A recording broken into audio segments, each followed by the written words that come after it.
Good evening and welcome into another edition of the R&R Sports Report. I'm your host, Randy Isbell. With me as always, Robert Hagan. And Robert, I gotta try something. Tell me if this Uh-oh. tell me if this works. We already get copyright claims and stuff, so screw it, but I'm back, and I'm better than ever. all right, there we go. I am back. Thank you so much to Brian Bremling for covering for me last week. It was just not going to work. The internet in our hotel room was far from the best. Just doing the power rankings Sunday night was a chore in itself. So I just knew it wasn't going to work. So thank you, Brian, for last minute hopping on there. I thought the show was pretty good. I was hopping in and out while we're doing stuff and then listened to it later that night. So again, thank you, Brian and Robert. How's it going, man? Hey, man, I'm excited. I am less than a week away from football practice starting up at Lincoln. High school just started this today, and excited. We got kids signed up, ready to hopefully get the pads on these kids and get a season in and not be just a season of practice. And we're just going to go out and run routes and that kind of stuff.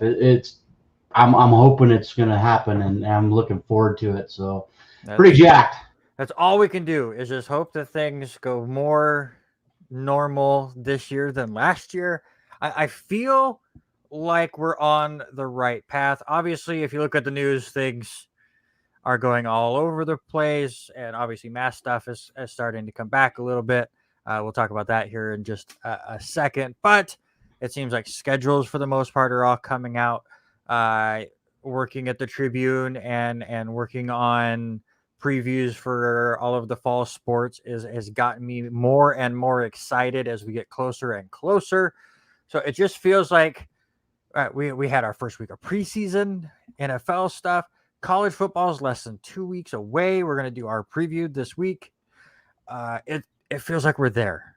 We just have to now cross the finish line.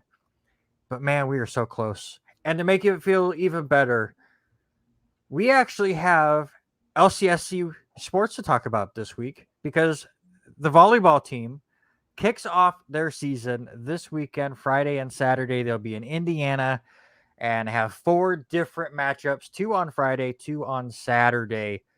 So definitely check out lcwarriors.com to see how they did this weekend, and then we'll kind of give you a little recap next week. But we got local sports, man. So how is that going to work with you doing volleyball at LC? Are they sending you back, or are you just doing home games? I'm just home games. They don't want to spend any money on my dumbass going out there and not having any clue what I'm doing. So no, I'll just be doing. If you want to listen to my voice while I try to figure out how volleyball works, it will be on KLCZ 88.9 FM Lewiston during home games. The first one is September 3rd, I think. I had it written down somewhere. But I will not be going on the road with them. And I think the Tribune is very happy with that because they usually will play on Fridays. Fridays is very busy at the Tribune because of all the football.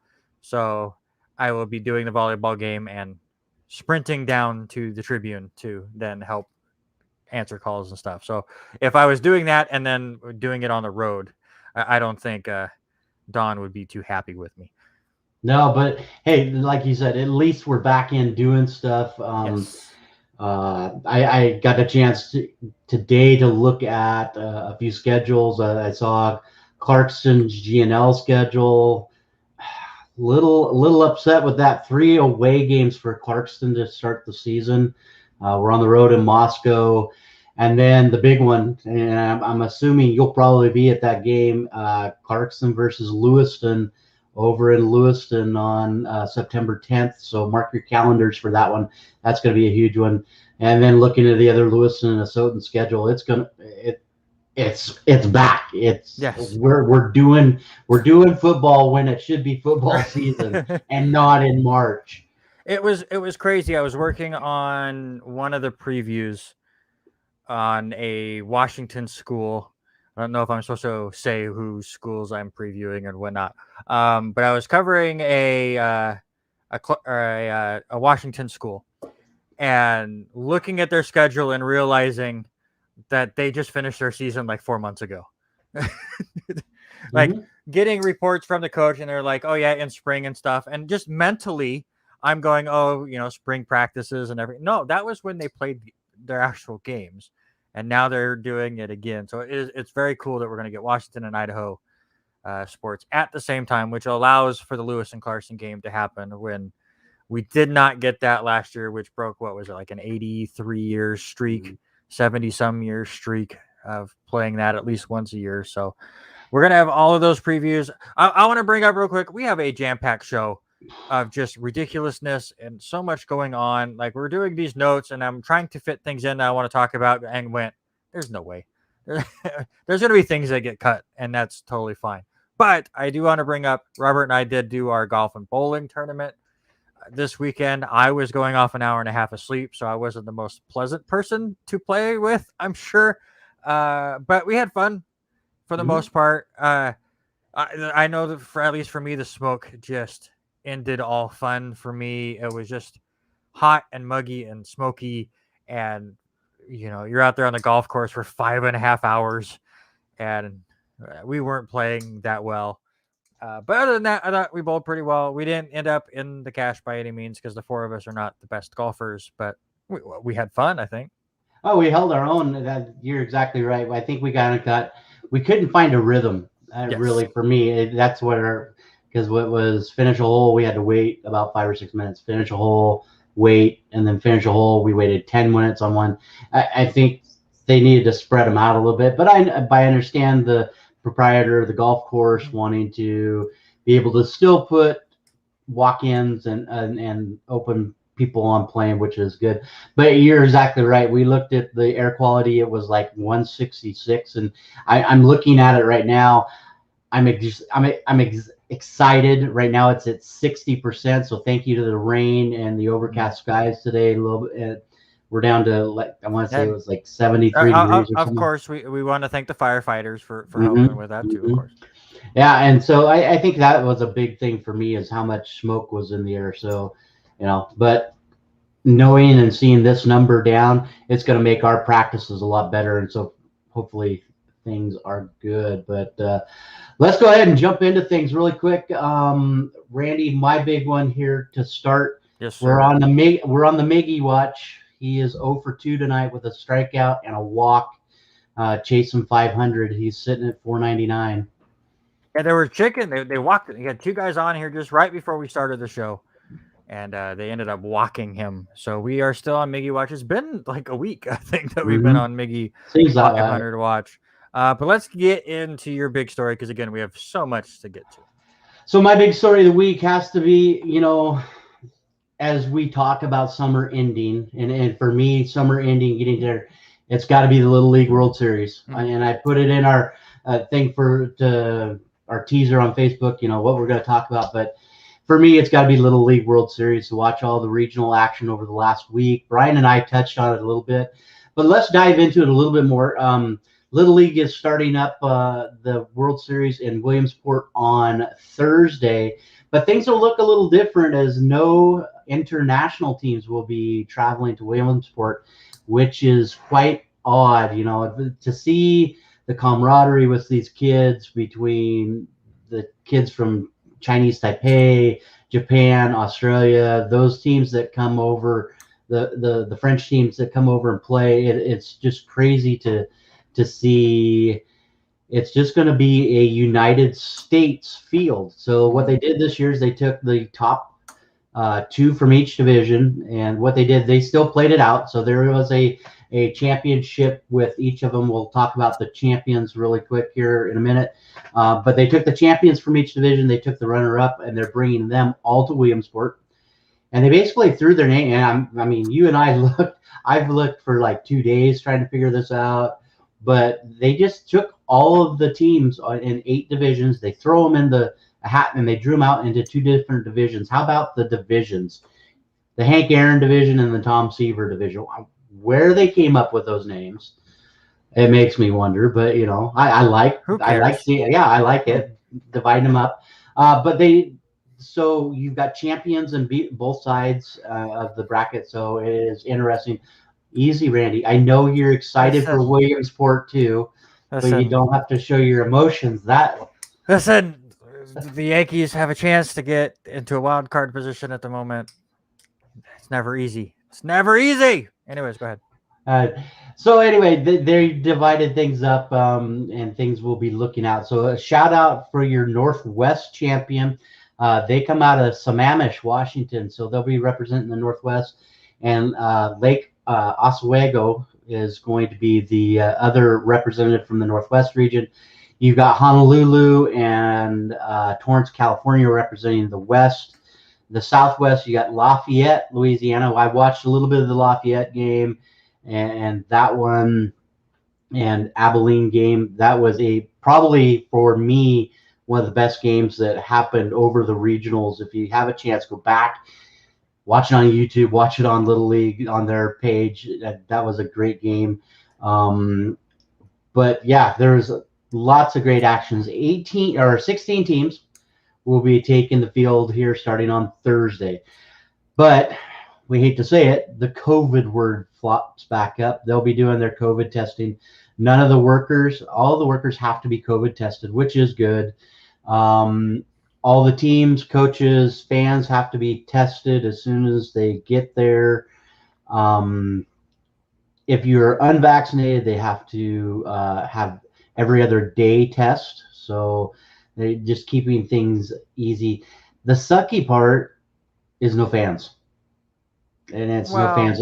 Well, kind of. Yeah. No, yeah. There's no fans that aren't affiliated with the team. So you've got they were giving out 250 passes to each team for family members, friends, and community members to invite them. So I guess that's good. We're still going to have a crowd, not the crowds that we're used to, especially with Little League spending all this money over the last probably decade to really build up that facility in Williamsport. I mean, it's the same thing with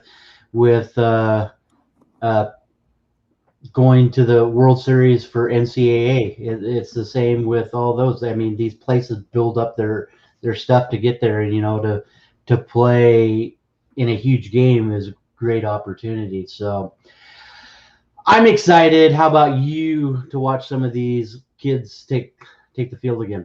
I'm open to watch more. Honestly, I have not watched any games yet. Basically, my Little League coverage has all come from John Boy breaking down some fun things that have happened in the Little League regionals so far. But now that we're getting into the World Series, I'm hoping to catch a few more of the games. It's just been crazy times, and then on vacation, and then I just having it. I'm with you. I absolutely love the Little League World Series. I love how pumped up these kids get. It reminds you that this is a kids game, and I then get reminded sometimes, like an incident that John Boy covers, where kid gets hit in the elbow, is visibly injured. You could can't even doesn't want to put his hand on the bat to swing, and he gets stuck out there because Little League rules say, "Oh, you can't replace him." Yes, you can. He's injured. Take him out of the damn game. So they make him bat. Hold on. Okay. God. All right. I already watched it. All right. They allow him to bat one-handedly, and he somehow gets a piece of it and almost gets on, and then he's out in left field. My favorite, again, the John Boy clip is great. First fly ball goes to center field where he was playing, but they moved him to left. And the new center fielder looked at him and went, well, "You could have caught that." Talking to him. And then the next one goes out in the left field, and he has to run it in because he can't throw. And then they find, oh, okay, he's legit injured, and then finally took him out. So there are times where it's like, guys, these kids are like 12. Like, you can bend the rules a little bit with these kind of injuries and stuff. People take things so serious. We learned the one year that we coached Little League that there are just some coaches out there that just take the fun out of it and just drive you absolutely nuts. I thought we did a good job of having fun. We weren't the most successful team, but we didn't care. I mean, Right. we did our best to make sure everyone got the infield play, got the outfield play, had some fun with it, and kind of took it a bit relaxed. And at this level, you can tell it's super serious time, but that childhood fun still comes out, and that's the best part of it. Yeah, and you touched on it a couple of minutes ago, and just for our listeners and our viewers, we both love John Boy. If you get a chance to watch John Boy, go and watch him.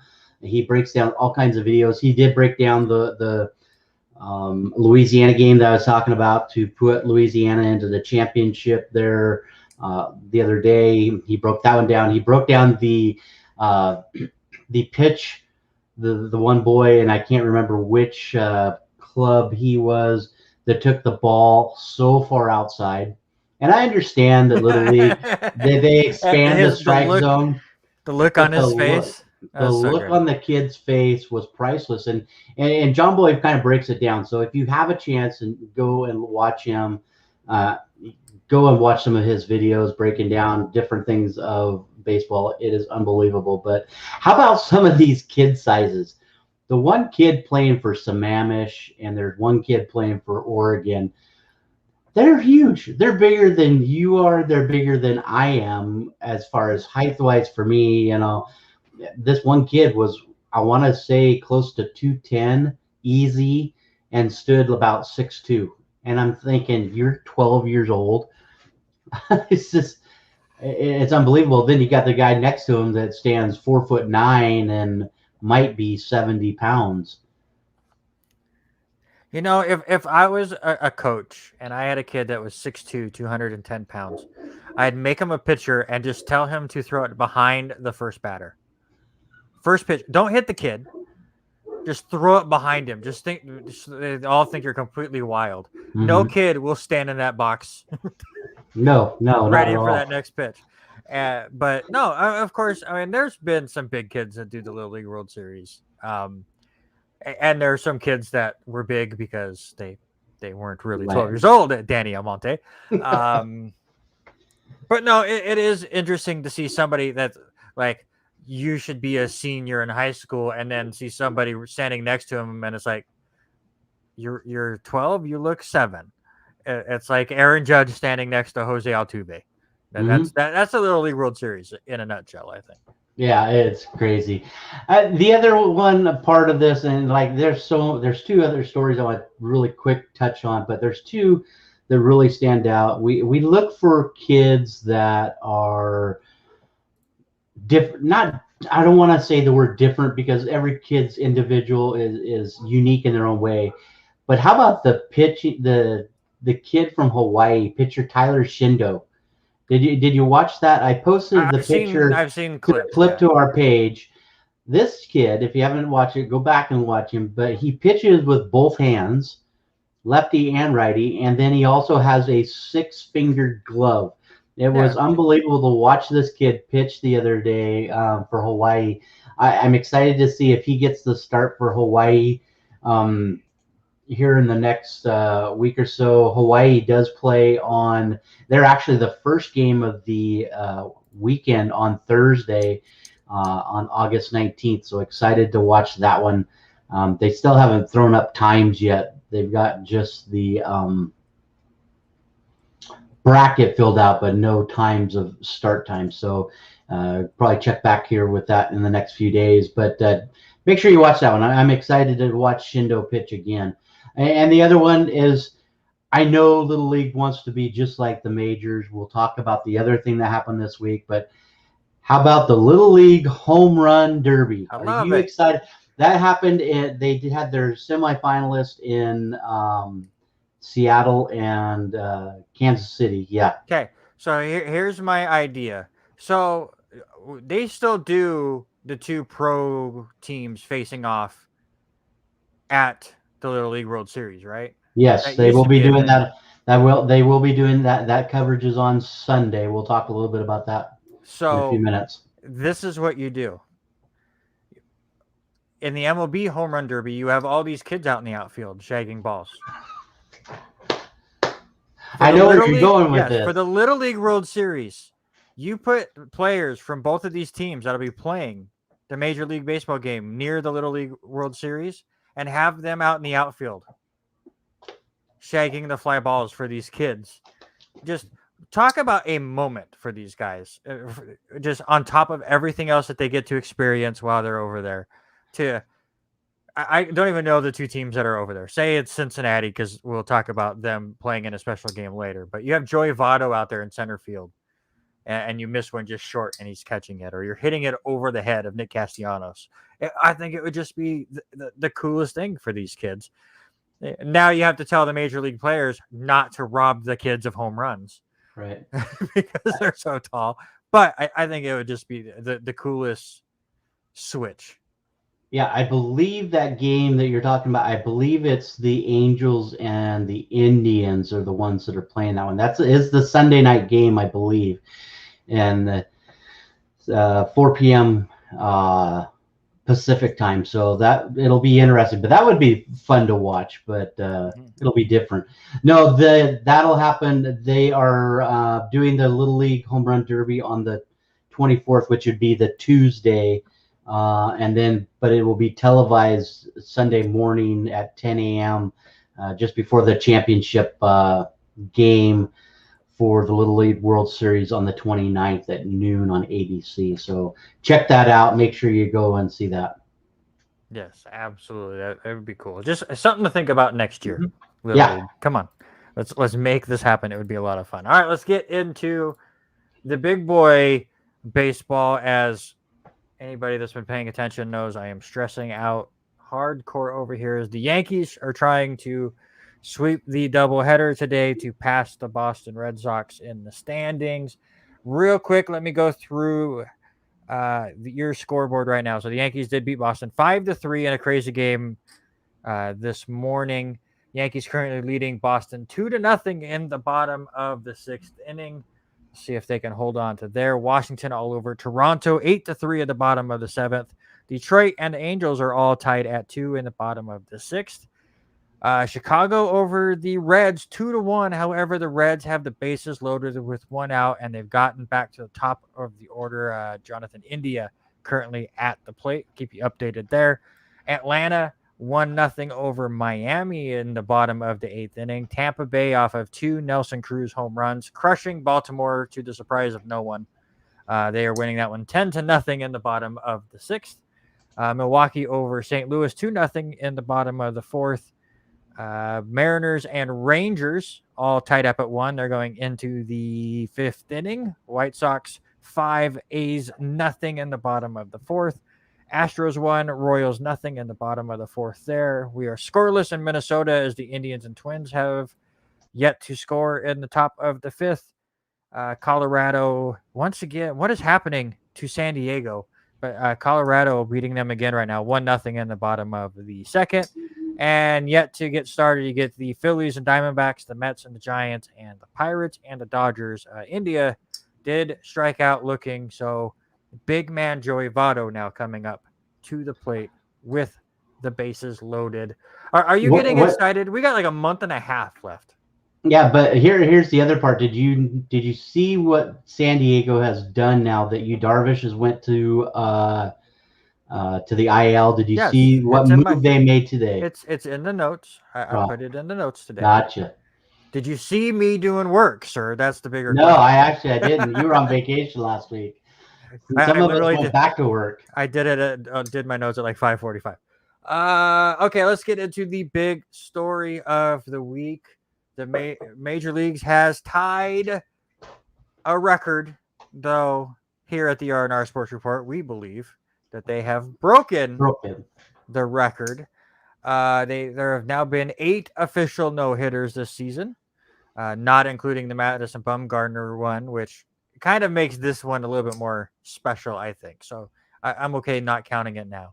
But Tyler Gilbert, in his major league starting debut, he's done some relief work, but his first major league start, walks 3. All of them are Tommy Pham, who is the leadoff hitter. Strikes out 5, and in 102 pitches, throws a no-hitter. His dad is in the stands, just going completely nuts. I love the story that last season, because there was no minor leagues because of COVID, he Tyler was working for his dad as an electrician, and now here he is in a major league ballpark throwing a no-hitter. It was cool. I was at the Tribune, and there was a guy that has just left down there who's a big Diamondbacks fan. He was in collecting some of his stuff and visiting, and we ended up putting it up on the phone and on the side, and ended up watching the rest of that game, and it was pretty exciting. But it is the third no-hitter in Diamondbacks history. The first two, Randy Johnson, of course, in 2004, and Edwin Jackson in 2010. And I meant to look this up, but I swear he threw 154 pitches in that start. I will look that up while Robert gives his thoughts on this. This is the first no-hitter for a Diamondbacks pitcher at home, because the Bumgarner one doesn't count. I guess that one was, that was in Arizona.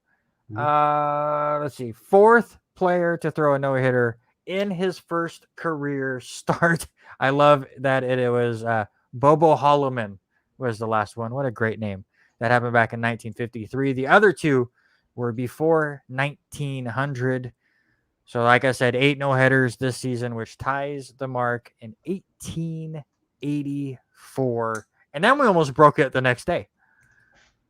You had McKenzie almost throwing a perfect game. He was 7 2/3 into his perfect game before he gave up a base hit. But did you watch any of this? And how do you feel about Tyler Gilbert?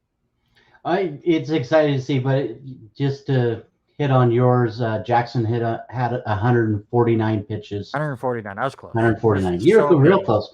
So no, listen, the big thing for me is, and it feels like it's one of those, for me, it's the same thing. You and I are all about the numbers. It's almost like an asterisk thing, pre-COVID, post-COVID. Some of these players didn't play, and I feel bad for these guys, especially for him having to be out working with doing something other than what he was paid to do over the last couple of years, and wanted to be on the field. So excited to see his dad, just the reaction of his dad and his family. But we're getting back into some regularity. That's what needs to happen.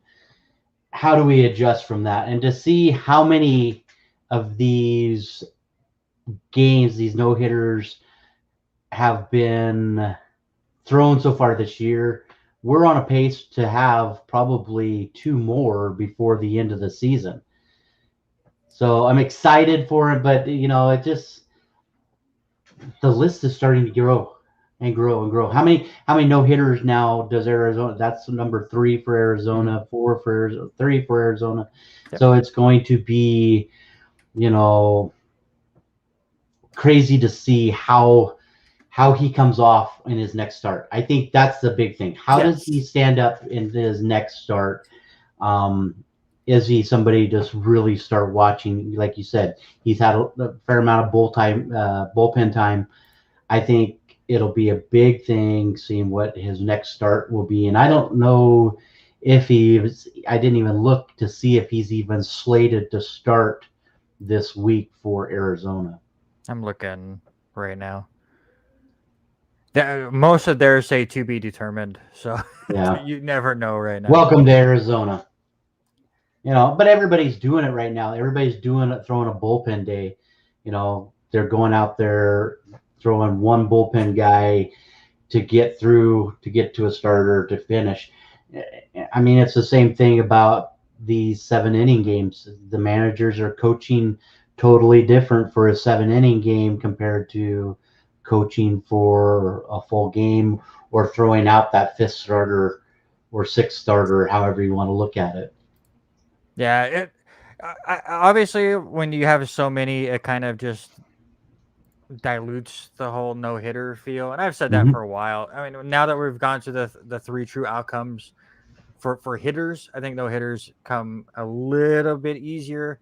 I do feel good about myself, where I did say it was going to slow down after that ridiculous start, because that's what usually happens. Pitchers get ahead of hitters in spring training, and then things kind of even themselves out. But we've had a couple close ones here the last couple days, and I do believe that we will break the record before the end of everything, especially when you look at September when there's so many teams that just will not be trying, and baseball still continues to allow minor league a bunch of they expand the rosters. I don't think it goes to 40 anymore. I think it's less than that, but you still can expand rosters. So then you're going to play these minor league teams basically down the end of the road in September. So Like you we said, will break it, but yeah. Well, like you said, we had 2 in April, 4 in May, 1 in June. Now the next one has been Tyler Gilbert here this week. The other day, you throw Mad Bum, that gives him the other one in April. They were front loaded. Now we're getting deeper in the season. Like you said, it'll be interesting. I still think there's probably going to be 2 more. You know, you look at some of these teams that start doing some call ups from the minors, that maybe you get a spot start from one of these minor guys that pulls another Gilbert Right. out there, and and make something really happen.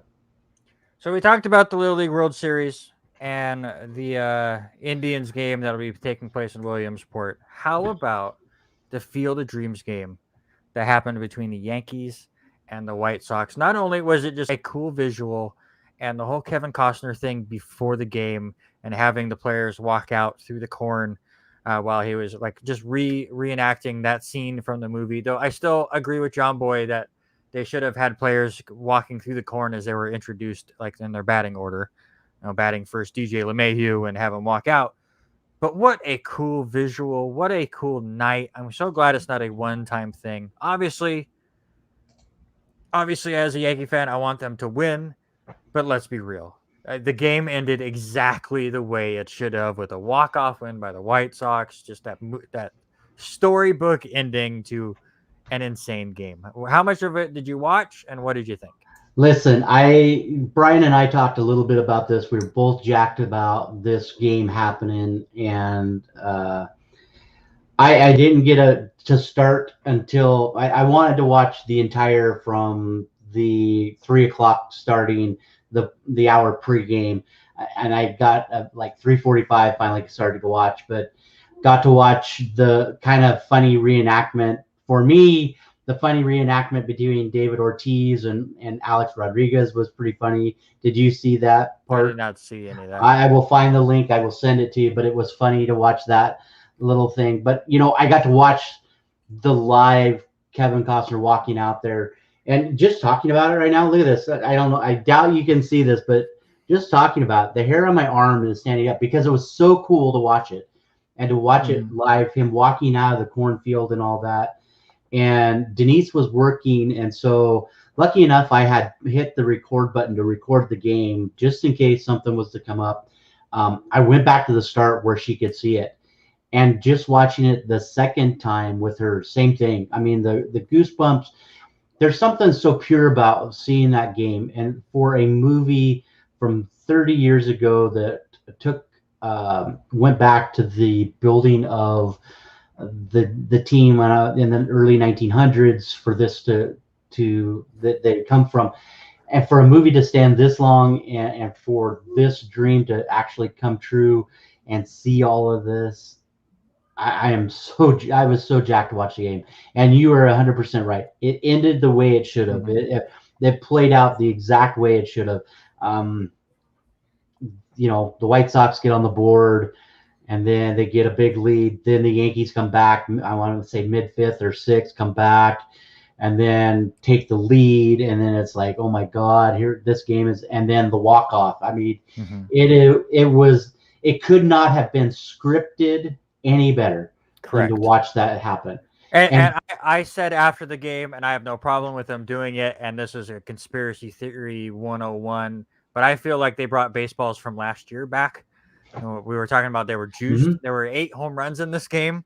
A lot of them should not have been. There was a couple just no doubters, but there was a couple home runs that are like, even in right field at Yankee Stadium, I don't know if that goes. I think the fence was a little bit lower than probably what it should have been. Lower, little in. Baseballs popped a little bit. But again, it's a spectacle. And just, it was so cool to see the baseballs disappear in the cornfield. Oh, it was, And yeah. especially as the sun sets and you get all those cool visuals there, and then it gets into the nighttime. The Just scoreboard, that for me, oh it was the god, scoreboard. And to yep, listen to them talk about in the pregame, just before the pregame, of them saying they were very minimal on digital stuff. yep. There was no electricity out at that scoreboard. They had one floating out projector screen that everybody was able to watch. But as far as everything else, no major electrical media, nothing. It was like baseball back to its purest form. If you were to go to a high school game and sit and just watch a high school baseball game, so it was really cool. And for them to set a major league record, a TV record, most watched MLB game since your Yankees and Red Sox back in '05. I mean, over 5.9 million, and Cool. that's just people that do those little watching things. That doesn't include people that watch them on YouTube or stream it other ways. So that number might be skewed a little bit at 5.9 Well, million. I think there might be a lot more. if things like that are like the MLB TV that I have, nobody was streaming it because it was all blacked out. Very few. The only national games that I get blacked out on MLB TV is Sunday Night Baseball. Mhm. During the Fox games of the week, there's usually multiple, so they don't black any of them out. And of course, I get blacked out for the Mariners because they're close. But this one being a big national game, I was actually blacked out of watching it on my app. I had to use other means to watch the game. But so I don't think the number is going to be much higher than that. And maybe that is why the viewership was as high as it was. I mean, obviously you're bringing in casuals as well. Obviously the attendance very small because not a lot of stands in there, under 8,000. Tickets were insane. Did you see the story of the billboard in Iowa? Mm-mm. There was a billboard begging Rob Madford to stop blacking games out in Iowa. Obviously, this is the first major league game in Iowa, so of course the Yankees are the first team to lose in Iowa. I got that joke a lot.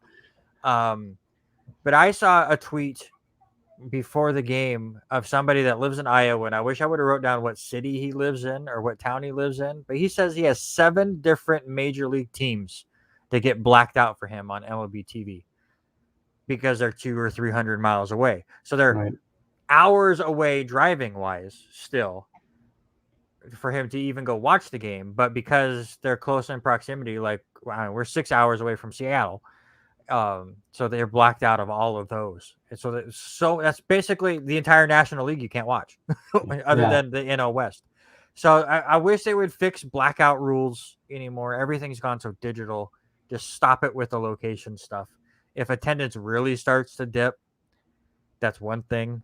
But let's stop catering to cable companies, please. Yeah. Those are dying. I'm sorry. Well, If you love cable or you love DirecTV or Dish, they're falling off and they need to find other ways to get their stuff. Dish is starting to fight with our local, so it looks like we might be losing our local CBS station affiliate here probably within the next week or two off of Dish. So you're exactly right. It'll be interesting. Anybody upset about that? I don't have it right now because the only thing I watch on CBS are football games and Survivor. And Survivor basically, canceled last year because of COVID. So I don't have it right now. But if it gets canceled, say screw Dish or whatever ones get dropped and go get Paramount. If you have any kind of streaming abilities, go get Paramount TV. It is the best streaming service as far as channels are concerned. I hate Peacock with a passion. The fact that they still don't have NASCAR on there to watch live just drives me absolutely nuts. We've talked about the Olympics not being on there streaming wise very well. The WWE Network is put on there in the worst, just the most awkward way. It's getting better, but it still makes no sense. I hate the fact that it's like, I want to go watch WrestleMania 19. So I have to go click on WrestleMania 19 and then go to season 19 of WrestleManias, which there's one of each. Just put them in it's just, yeah. But with Paramount, you can watch your local channels live with no issues on there, and that goes for CBS, CBS News, MTV, Nickelodeon, all of that stuff that keeps getting blacked out by all these cable companies. It's all there live. Yeah. And that's what CBS and NBC and Fox just need to do. Stop fighting with Dish and just go, here, pay us $5 a month and you can watch all of our content live and on Netflix form. And let's let's stop living in the 80s, please. Yeah. So, and now you're getting excited about it. So we're going to move on here really quick. So now to wrap up the Field of Dreams things, we are looking at another game. I think it's already been announced. Chicago Cubs taking on the Cincinnati Reds, which is horrible. I don't know if I like the matchup yet. No, not at all. The Cubs are completely rebuilding. It should not be the Cubs. The Reds, I'm totally fine with. The Cubs, I mean, obviously, it's a great fan base. And it's a good rivalry game to get in there. But give me the Cardinals and the Reds over the Cubs. Oh, that would be awesome. And the Reds. That would be awesome. So I'm going to ask you a question. And the reason I'm going to ask this question is I watched a little bit of and a show I think you like just as much as I do. I love watching Good Morning Football on NFL Network. Got Kay Adams on there. But this morning, as they were trying to finish things out, Peter Schrager, who is a great guy, he's got a great opinion of what happens in the NFL, had a different direction that he went this morning with his talk about. He wanted to talk about the Field of Dreams, which is awesome. I mean, for a baseball lover to have him talk about that, and his big question was, what can the NFL do to make something happen like the Field of Dreams game? And I loved his idea, but I thought about, what would you do? What was his idea first? His idea. So this was the great idea, and I loved it. I don't remember the other team that he talked about, but he says, here we go. We're in Texas. Friday night game. We go to a high school. You got the Dallas Cowboys, and I don't remember what other team he said. You play Friday night lights under the lights of a high school football field somewhere in Texas. So that game would would have to be in December then. Yeah, I mean, it would have to be, or schedule a game that's not during the same time as high school stuff. But how awesome would that be to go to a high school, play in kind of that same idea of minimal media stuff, but having like one person in there that is just strict, or one channel strictly in there that's bringing you everything, but to have the same idea under the lights at a high school game, one night a year. You get the 3 games for Thanksgiving, you get this for that, you get NBA has their Christmas stuff, NFL has their Christmas stuff, but how about doing a Friday night game? Pick a Dallas, take another thing, because we all know that Texas has got the biggest Friday Night Lights theme feeling in the nation. But how cool would that be to have something like that to try to bring or compare to a Field of Dream game?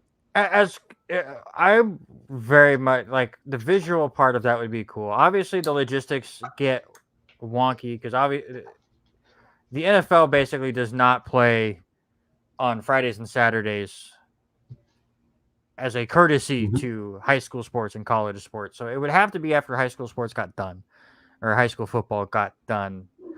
So you could do that right after all these championship games get done in high school football. I think that would work out pretty good. The only issue with it is the fact that with the NFL, you only have a finite amount of home games. And I don't think somebody like Jerry Jones is going to say, hey, let me take one of my games that is in this $100,000 or 100,000 seat stadium, and then we'll go over here to a 3,000 seat stadium and play in the stadium. So I mean, there's logistics that would go. Honestly, maybe do it as a preseason thing before high school football gets going. And that's what their conversation was about. Everybody was liking the Canton game. I'm not a big fan of the Canton game because it just doesn't seem to roll with how things happen. But yeah, I mean, preseason would work just the same, I think. I just don't know if football would hit that same mark. I saw a lot of NBA people saying they want to see a game in Rucker Park in the same aspect of Field of Dreams. I want to see that so bad now. I think that is brilliant. Obviously, with hockey, you get the Winter Classics and they play them outside. They don't. I mean, they play them in baseball stadiums now, so it doesn't have that same old school feel like you're playing it on a Minneapolis pond or something. But yeah, there's lots of options out there that you could do, and we'll see what they can do. Quick news roundup, real quick on baseball. Felipe Vasquez, who is a complete scumbag, was sentenced to 2 to 4 years for sexually assaulting a 13-year-old back in 2017. If you remember, he was arrested during the season in 2019 and then finally found guilty in May of 2021. 2 to 4 years is nowhere near long enough for him. George Springer hits the 10-day IL with a knee sprain. He's just had an up and down season physically. Chris Sale returned on Saturday, and even though I'm a Yankee fan, it was cool to see. I've always liked watching Chris Sale. Just his delivery is insane. Pitches in the major leagues for the first time since 2019 after all the elbow injury issues he had. Struck out 8 in 5 innings against Baltimore as Boston won that game by 14. Joey Votto set his 3rd career milestone of the season as he got his 2,000th hit on Monday. He is the 5th Red to reach that mark. Robert Hagan, can you name the other 4? The other 4, Pete Rose has to be one. Yep. Johnny Bench is one. Yep. Boone is probably one. Nope. Daddy Ray Boone's not one. Nope. Oh, Joe Morgan. I'm trying to find it again, but I don't believe so. Joe Morgan is not? Wow. Hold on. I'm trying to find it again. I had it earlier and I closed the dang thing. Yeah, Pete Rose, Johnny Bench, Joe Morgan. Yeah, Joe Morgan would be the other one I would think of. I can't think of any. Your other 4 are, of course, Pete Rose, Barry Larkin, Dave Concepcion, and then Johnny Bench. Yeah. And then this one website has Bid McPhee, but the picture looks like it was made in 1737. So I don't know how much he counts. Tony Perez had 1934. I'm looking through. Brandon Phillips was 1774. So a couple of ones up there as well. But very cool for Votto. And then the note that you wanted to bring up that is just terrible. Jake Arrieta signs with the San Diego Padres. He will start on Wednesday as Darvish and Paddock have both landed on the IL. He signed to a minor league deal and will be brought up on Wednesday. He had a 6.88 ERA across 20 starts with the Chicago Cubs. So good luck, Padres fans. Your season is imploding. What is happening there? It's sad to think that because that was the conference that you and I figured both wild cards were going to come out of. It's still a possibility, but the way things are happening in San Diego right now, I mean, injuries back and forth. Tatis is the only thing that's really keeping them alive, it seems like, right now. When he's healthy. All right. You got 30 seconds to tell me your player of the week. My player of the week has to be Dansby Swanson for the Atlanta Braves. 6 games last week. He went 10 of 23 with 4 home runs, 10 RBIs, 4 runs scored, 2 walks, but the best number out of 957 slugging and a 1.4 OPS. But I think the best number out of all of that is 0 strikeouts in his at bats for 6 games, which is crazy. I mean, how do you go? You hit 0 strikeouts in the major leagues anymore, especially nowadays. Mine is Corbin Burns. Just had the 1 start, but he was fantastic. 8 innings pitched, 4 hits, struck out 15 against the Cubs on Wednesday. So he's my player of the week. Give me your series. Early one, and your team has jumped out. They took the doubleheader today. It has to be Boston. New York was the early week one. The late week one, you're gonna say call me a homer, but it's a big swing for both Houston and Houston had a little bit of a rust week, and for Seattle to stay in the hunt right now. Right now they lead 2-1 over Texas, but give me that one on the weekend series, Seattle at Houston. That one, it doesn't upset me. Obviously, I mean, the Mariners, I feel, are slipping out of it. They're now 4.5 out of the wild card, 7.5 out of the division lead. But who knows what can happen? We got a month and a half to go. Obviously, Houston and Oakland are battling it out for the division lead. So that's a good pick. For me, it was really interesting when I was looking, and I didn't want to copy yours because I wanted to put Boston, New York, but you beat me to it. But Oakland and the White Sox both trying to get into the playoffs. Obviously, the White Sox are in the playoffs because the rest of the AL Central is garbage. But that is a fun 4-game set right now. The White Sox just crushing Oakland. But then those two teams ended up on the two possible series that I wanted to pick on the weekend, so I just picked them both. So you pulled a me and put more than one. I did put you, but I had a theme that went along with it. So you get San Francisco at Oakland and the White Sox at Tampa Bay. I think both of those series are fantastic. Definitely check out our power rankings. Football's coming soon. I asked Robert if he was ready to do 2 of these things a week for a little bit, and he told me no, but too bad. We're doing it. But the MLB power rankings are up. So let's get into my top story, which I wanted to do here at the end of this hour. Because at first I was going to have some fun with the whole NBA announcing their Christmas games and then going through different holidays and what we could do. But then I remembered that it is SummerSlam weekend, and we don't have the time in sports that don't get enough airtime to put it there, because we'll get there. So I just want to talk about this weekend in wrestling real quick, because it's a big one. It's going to be a lot of fun. On Friday, I'm not a big AEW fan, but they started their new show, Rampage, which I will say, if you're just getting into wrestling, that's a good show to get into. It's just an hour long. They throw in like 3. The first episode was last week. I think they had 3 matches in it. It just goes real quick. It's like old school Raws from the early 90s, but with actual decent matches, not just Kevin Nash squashing local jobber B in the main event. But Rampage will be in Chicago on Friday, home of CM Punk, and all the rumors are that he has signed with AEW and he will make his debut there. They have been hinting at it hard the last couple of weeks. So just for that ovation alone, check out AEW Rampage on Friday. Saturday, SummerSlam. Still makes me feel weird that SummerSlam is a Saturday thing now. It's like the second or third year they've done it. 10 matches currently on the card. One, though, has some COVID possible issues. And Bianca Belair and Sasha Banks, which is disappointing because, God, I want to watch that match. Give me 2 matches from SummerSlam you are really excited to watch there, Robert.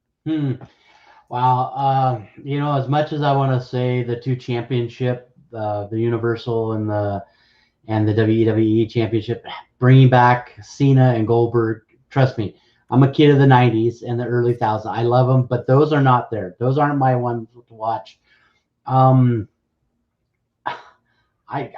For me, I hate saying it, AJ Styles and Don't hate to say it. Omos against RK Bro. There's something intriguing right now going on with Randy Orton and Riddle that I like, and I love what's going on. Hashtag give Riddle his first name back. Yeah. And the other one, as much as some of the others, there's some really good ones. That one is there. The other one, give me Damian Priest. I want him to just crush. He's so good.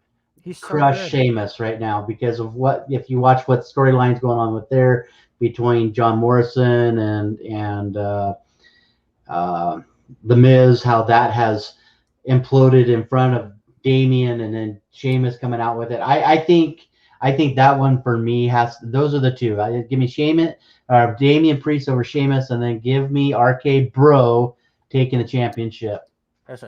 Damian Priest, watching him improve at NXT, you just could tell he was being built to be the next big thing, the next star, and he's starting to get that route. I love what they're doing with him. But listen, don't feel bad about picking RK Bro as one of your matches.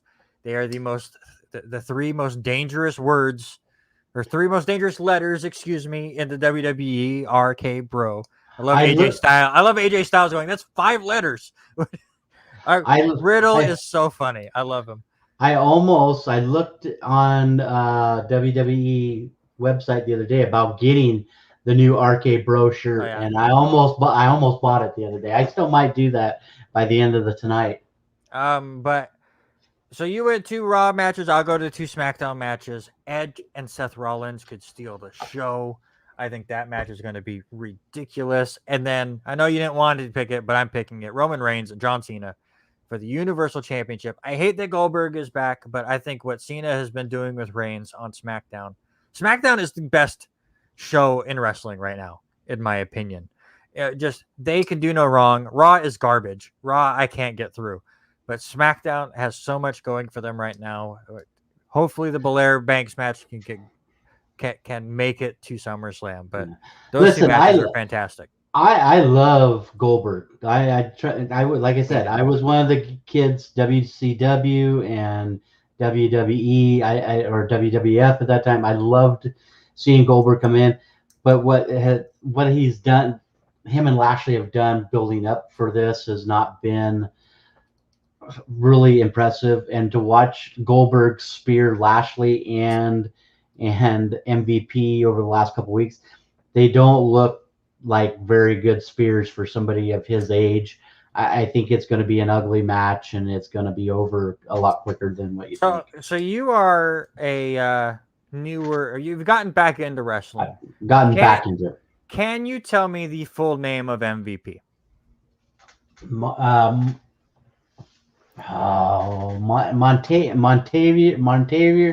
I don't remember. You honestly, I'm impressed because all you've done is combine names. It's Montel Vontavious Porter. Yeah. But so you put the first 2 names together.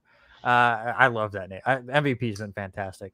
And then on Sunday, which I think could be the show of the weekend, NXT TakeOver 36, which could be the last really great takeover for a while. If anybody that's into wrestling has been following the news, they cut a bunch of people over the last couple weeks. They're going back to taped shows where they're going to tape 3 shows at a time, which has pissed off USA. But they're trying to make it more of the developmental area again, which is going to hurt NXT a lot. But this show, man, if you just want to watch, like just cut the crap and watch great professional wrestling, NXT TakeOver 36 is where it's at. Your matches here, well, there is a little bit of crap. We'll get to that match in a second. Kyle O'Reilly versus Adam Cole, 2 out of 3 falls. It's going to be fantastic. The first fall, traditional wrestling. Second fall, a street fight. And if they get to the third fall, it'll be in a steel cage. Those 2 can do no wrong.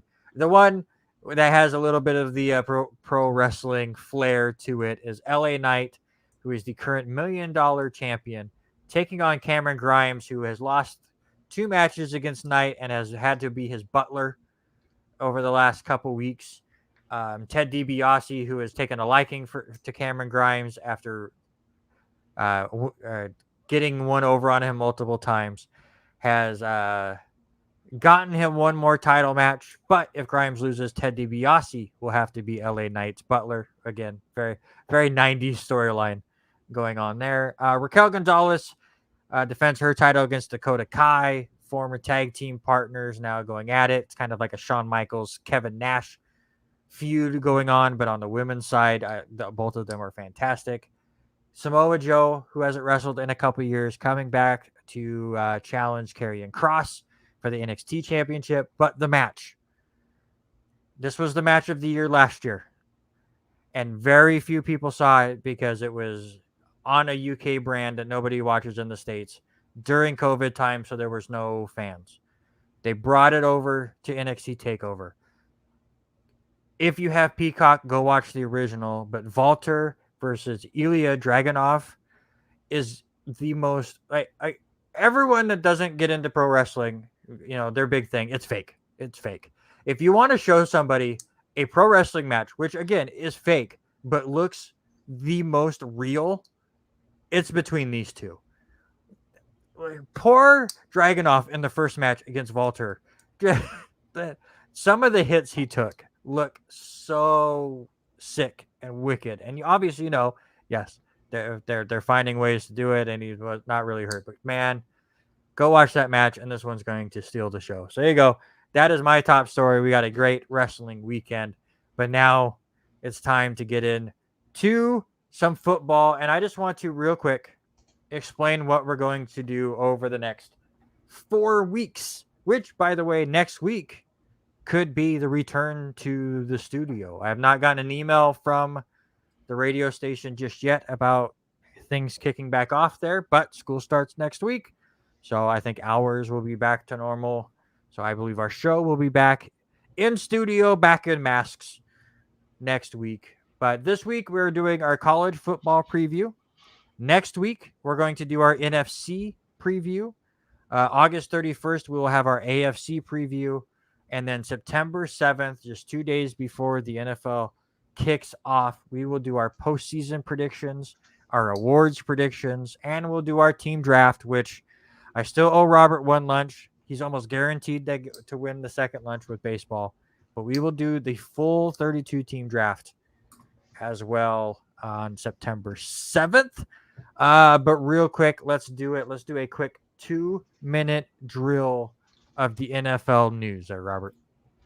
Yeah, here we go. Some big stories over the last few days. Tim Tebow cut this morning. That was one. Jacksonville, are you shocked? The most shocking news of all time. Not shocked. I don't think anybody picks him up. I know he's tried. I think if he would have, and I kind of agree with some of the people I've talked and read and seen, if he would have done this when he was retiring out of playing quarterback and maybe went into tight end, then he might have had a good career a few years ago. Mm-hmm. No, but he's going to be the same thing. Give him a job somewhere. He will probably be one of the better commentators or something, whether it's NCAA or find him on another show, because he has been doing work for college football.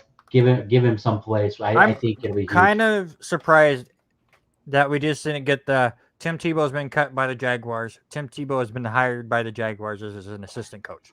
And that's the other thing they think. I heard, Sean, the old, the analysis for NFL Network, the Giants lineman, Sean, I'm drawing a blank on his name. He said the same thing. He thought that he would probably get hired by Urban Meyer. Huh? Are you talking about Stink? Yeah. He's still there? I can't think of his last name. Yeah. Right, Schlereth. So it'll be interesting to see what happens. I think he's still going to be in the news, I think, over the next week of what he is going to do. Look out for that. Jamal Adams signs a 4-year extension with the Seahawks, 4 years at $72 million. Free agent Darius, a guy suspended for 6 games. How do you feel about that one? Yeah, he was never going to get a job anyways. This was it was expected. Yeah. Alfred Morris, we didn't put that on there. We're cut by the Washington football team. So many cuts. When I was going through NFL news, we're in cut season. Yeah. It'll be interesting to see. There's going to be some shakeups over the next couple of weeks.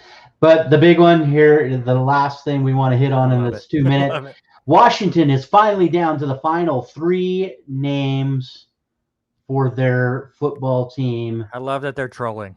They're trolling. But they will not announce what it is. They did. No, they did. I did not read it.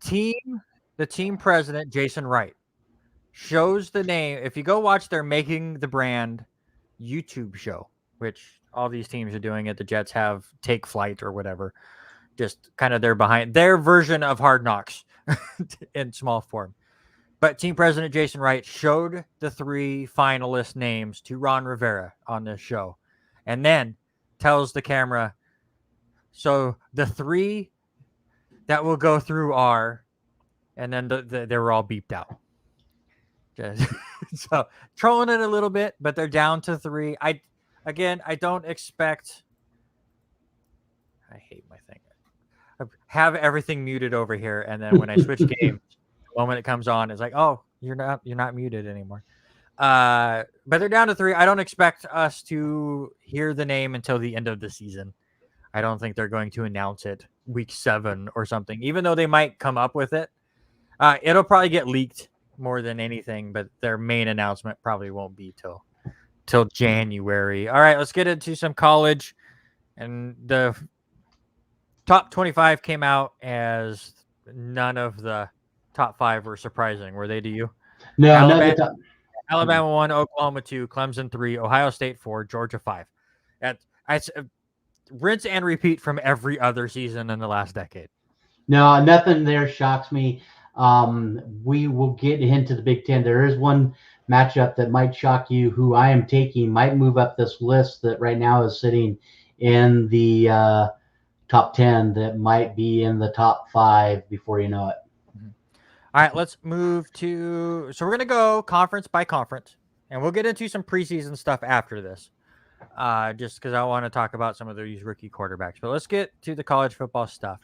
And so the way we're going to do our college football breakdown, we're going to go conference by conference. We're going to give you what we believe is the top storyline going into the conference, a player to watch, the must-see game in that conference, and then we're going to give you who we believe is going to win the championship and who they're going to beat in the championship game. So let's first start with the Pac-12. For me, it's how they're going to bounce back from that weird 2020 season. Obviously, it was weird for everybody. We've talked about it 100,000 times on this show, but it was no more weird for anyone other than the Pac-12 as far as these big 5 conferences. The Big Ten started late, but still got what they get 6 or 7 games in. There were some Pac-12 teams that got 4 games into their season, and that's all they were able to play. So how is that going to impact all of these teams and all of the returning starters that got that extra year of eligibility? It's all going to be really interesting. So that is my top story. What about you?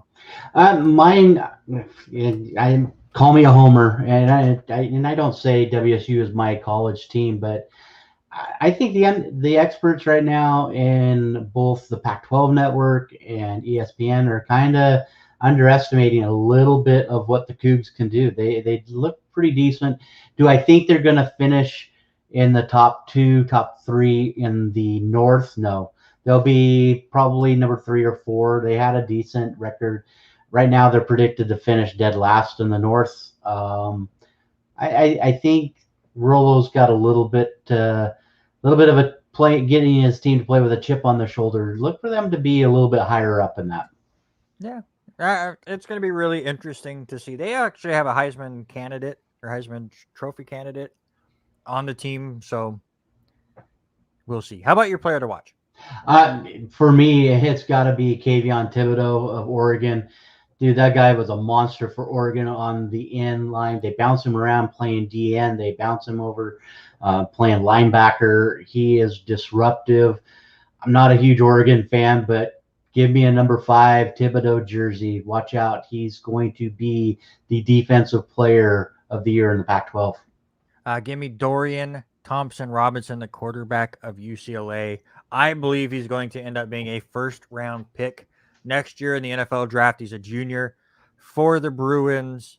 Fantastic talent. He had a ridiculous game last year in that weird season for UCLA against USC. They end up losing that game 43-38, but he goes 30 of 36 for 364 yards, 4 touchdowns, does throw 2 interceptions. So 2 of his 6 incompletions went the other way, but a fantastic talent. I think this next year and a normal year for him will be even better. And I don't have UCLA in my Pac-12 championship, but they have a chance because of Dorian, and it'll be really interesting to see what they do. My must-see game basically will decide who wins the Pac-12 North, and that game is between Oregon and Washington on November 6th. What about you? I'm going to take one about a month earlier, and it is going to be a game I think that Utah needs to win, and Utah's taking on the Trojans down in Southern California. Utah's got a great team. The Utes looking quite well, so I'm excited for that one. I think that might be a determining factor of where USC ends up in the standings in the South. I think they'll be the 1-2 in the South. Yeah, I agree. I think that game will be really good. My Pac-12 championship will be between those USC Trojans and the Washington Huskies, who will win that big game I just talked about. And I'm going to take the Trojans to win the Pac-12 this year. Who do you got? I've got the Trojans in that game, in the championship game, but I don't have them winning. I think defense is going to hold on. I think Thibodeau, like I said, is going to be a big star in the Pac-12 again this year. So give me Oregon over USC in the Pac-12 final. I think the Pac-12 is going to be really interesting this year. There's several good teams. They have 5 teams in the preseason top 25. Most of them are at the bottom. You have Oregon 11, USC 15, Washington is 20th, and Utah 24th, Arizona State 25th. So a lot of good talent in the Pac-12 this year. Let's move on to the ACC, and my top storyline is, can anyone stand in the way of Clemson? It's been a long time since anyone could. They have won 6 straight ACC titles, and in those 6 years, the Tigers are 52-3 in ACC play. It's just gross. What is your top story? For me, who's going to stand out? That's what I want to know. Who's going to be the star of the ACC? You know, we've focused on Lawrence over the last couple years being that person in Clemson.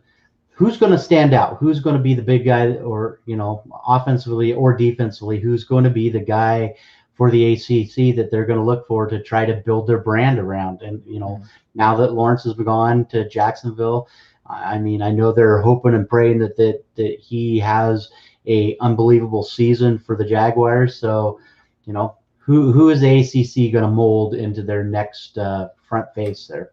My pick, and this is my player to watch, is quarterback Sam Howell out of North Carolina. I think the Tar Heels are going to be really, really good this season. Can they take down Clemson? We will see. But again, another quarterback that I can see coming out a year early and being a first-round draft pick for an NFL team, had, what was he, 4th in the NCAA with just under 3,600 yards passing, had 30 touchdowns to 7 interceptions last year. This was after having 38 touchdowns and 7 interceptions in his freshman year. He's just going to keep getting better, and a Heisman hopeful here for the Tar Heels. Who do you got? I'm going to the other side of the ball, and I am going to go with a sophomore. Yeah, and I'm saying it, with a sophomore. Give me Brian Brees. Brian, defensive lineman for Clemson. He is going to be huge there. He was the #1 recruit in 2020. He was the ACC Rookie of the Year. He had 33 tackles, 4 sacks, 1 forced fumble. He played 432 snaps in 12 games, and he started 10 of them. So look for that kid to be a disruption for Clemson and be probably that standout there for Clemson this year, as the Tigers probably move on and take another win. Probably. What's your must-see game? My must-see game, probably just because my family is Bulldog fans. Give me Georgia versus Clemson, and it's an early game. It is opening weekend game, September 4th. The Bulldogs travel to Clemson. Give me that game. I am excited to watch that one and looking forward to it. What game for those two teams to start their season on. Mine, I stated as a conference game, October 16th, Miami at North Carolina. Just like my pick in the Pac-12, this one could determine who makes it to the ACC championship game, and that pulls me to my champion, which of course is Clemson, but they will beat North Carolina, who will win that game against Miami. How about you say our championship, because I have the exact same championship game. It's Clemson's to lose. Give me Clemson over North Carolina in the championship game there. Yeah, it wasn't one that's very difficult to No. choose. Let's go to the Big Ten. My top storyline is, but probably been the top storyline in the Big Ten for the last couple of years. Is this now the last season for Jim Harbaugh?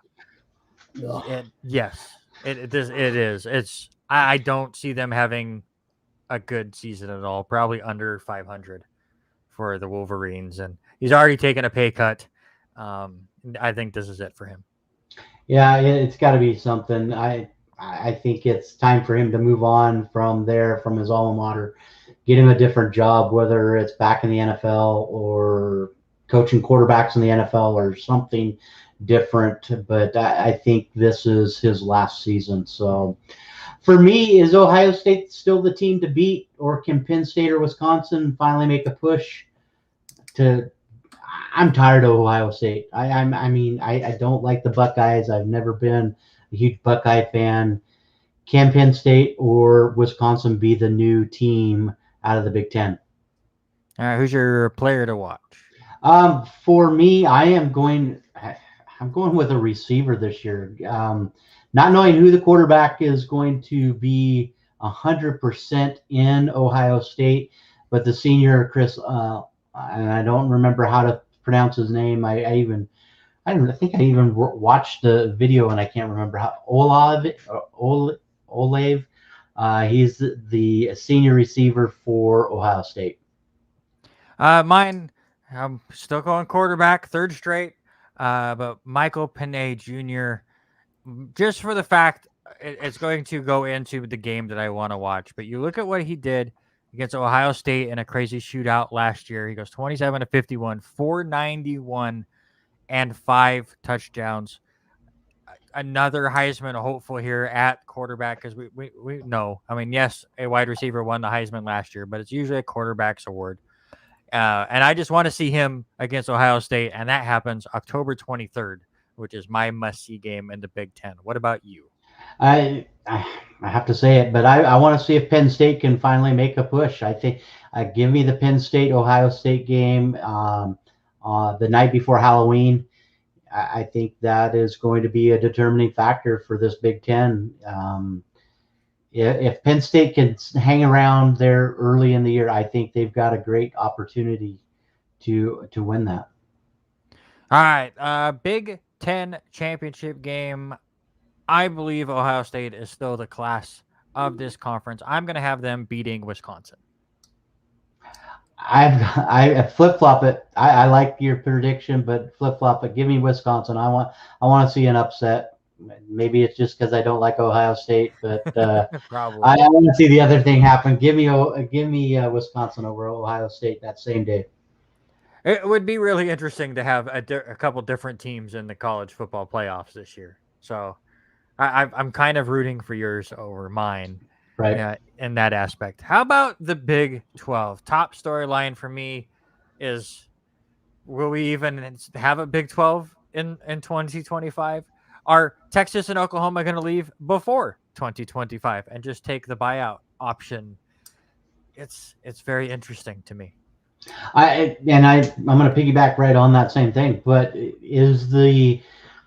for me, is the talk of all this happening going to affect what the Big 12 looks like this year? How is it going to shake down, knowing these two teams are already going to leave? How is the rest of the conference going to feel about all of the talk going on? So I think that's a big thing for me. Do you think teams play more aggressively towards Texas and Oklahoma since they're leaving the Big 12 and messing things up? I would think so. I think that it's good. You're messing up your division. You're messing up how things are set, and I think they're going to come out and play a little bit harder. I could see it. Who's your player to watch? For me, give me the running back, and I know both of us are going to probably disagree on this, but give me Breece Hall from Ohio State.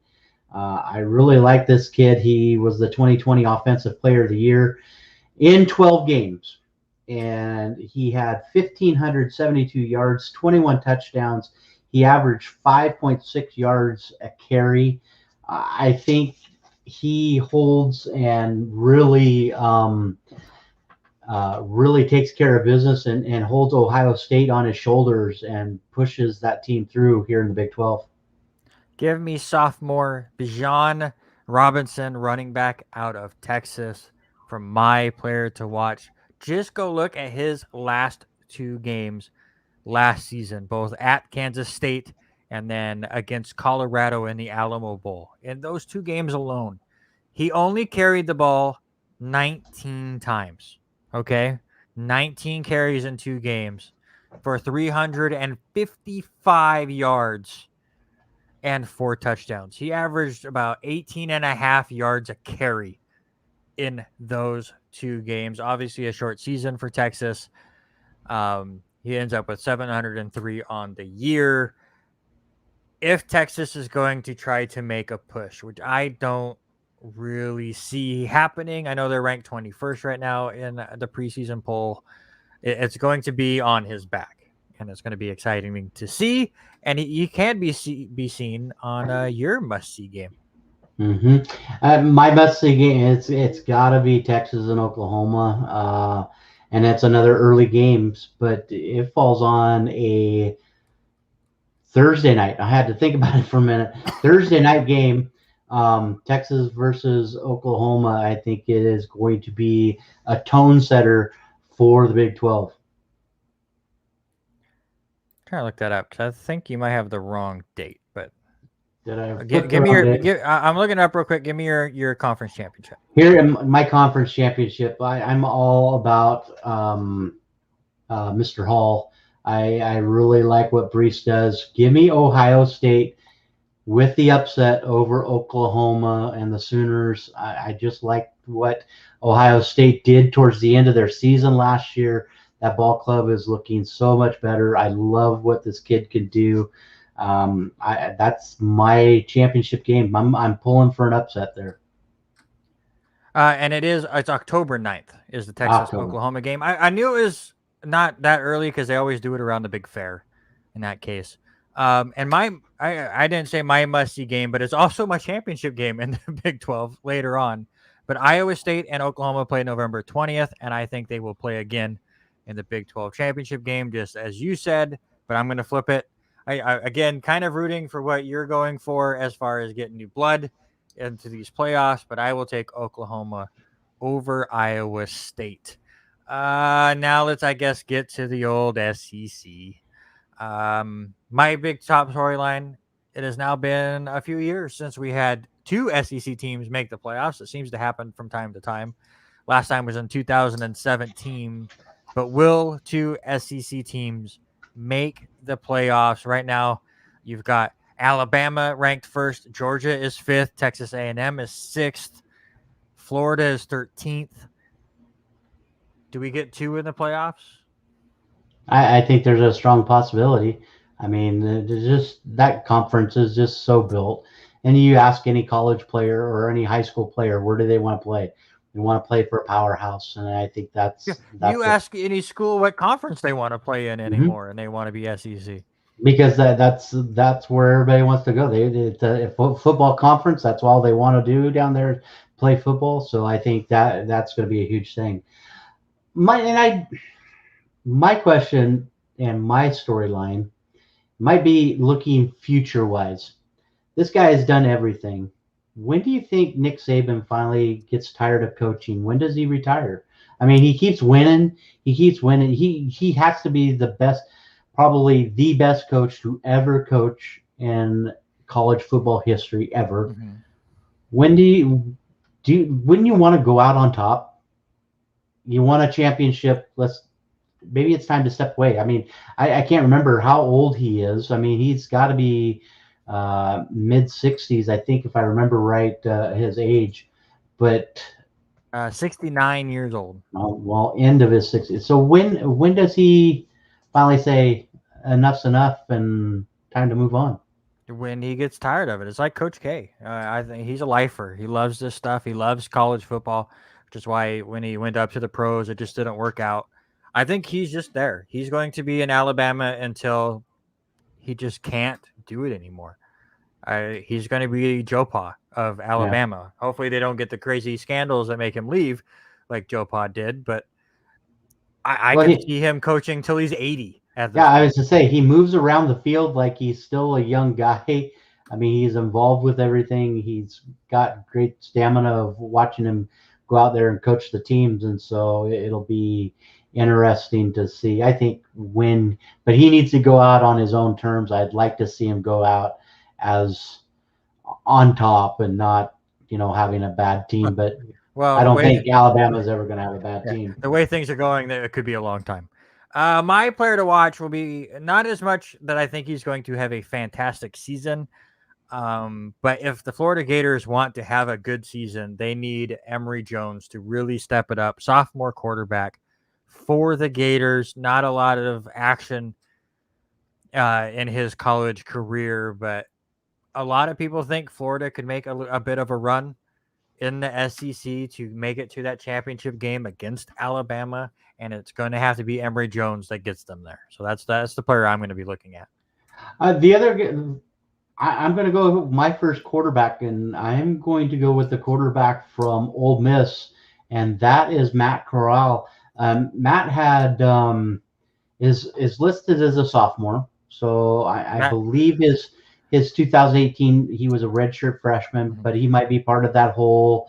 You get another year of eligibility, so they haven't listed as a sophomore, but Matt Mackerel from Ole Miss, if anybody needs to know. Yeah, Matt Corral from Ole Miss. The numbers he put up last year, he led the nation. This is just crazy. He led the nation in total offense by averaging 384 yards a game. He led the nation. He ended up with 3,387 yards, 29 touchdowns. The interceptions are a little high with 14 interceptions, so about a 2-to-1 ratio of touchdowns to interception. His passing rating, 177, but he also rushed for 506 yards and 4 touchdowns last year. I think he could be another one of those designed offenses around him, give him the ball, do some design runs, but for him to command the air too and put up 380 plus yards a game and that was the other crazy part was out of the 10 games he played, 7 games were over 300 yards passing. So give me Matt there. My must-see game is I kept finding games where I felt like this is the game that's going to determine who makes the SEC or the different conference championships. Give me Florida, Georgia. That game is always crazy, especially if we're still at a point where we can fill the stands and they can go nuts. But October 30th, Gators and Bulldogs to determine and most likely who will play Alabama in the SEC championship game. What about you? I'm gonna go with a Bama game, and it's an October game. Give me Bama on the road at Texas A&M. Texas plays quite well, and how I'm curious to see how they replace Mond in the offense. So I think Texas A&M was close. They've got the pieces there to do it. Do I think they win this game over Alabama at home? Probably not, but it'll be an interesting game. Who do you got in the championship? Well, you and I have the same 2 teams again, but I'm going to go until he leaves, until he retires. I think it's still Bama. Give me Bama over Georgia. I hope my family's not listening down south, but they tend to watch a little after. But sorry, Bulldogs are going down to Bama this year. You're probably right, but I'm going to go the opposite way. This is my one big major upset. Give me the Bulldogs over Alabama. Probably not going to happen. Georgia always finds a way to blow their big chances, but usually it's they win the big game and then the next week they lay the stinker. So we'll see how that goes. Just real quick, as far as other notable teams that obviously we can't talk about because they're not in a conference except for last year. Notre Dame coming into the season ranked 9th. Jake Cohen will start for them against Florida State on September 5th. He is a transfer from Wisconsin, so we will see how that goes. And we will do our playoff predictions and our Heisman Trophy prediction during the award stuff and end of the season stuff on September 7th. I know you put Notre Dame as a notable. I'm going to throw one team out there, and it happens to be the team I was big on last year all season long. Give me Cincinnati. I know they start in the top 10. Mhm. Look for them to make another push and a reason for them to be in the top 8 for playoffs. Yep, that's fair because they're American conference, and we Mhm. didn't touch on that because they're not one of the big five anymore. So there you go. That's our college preview.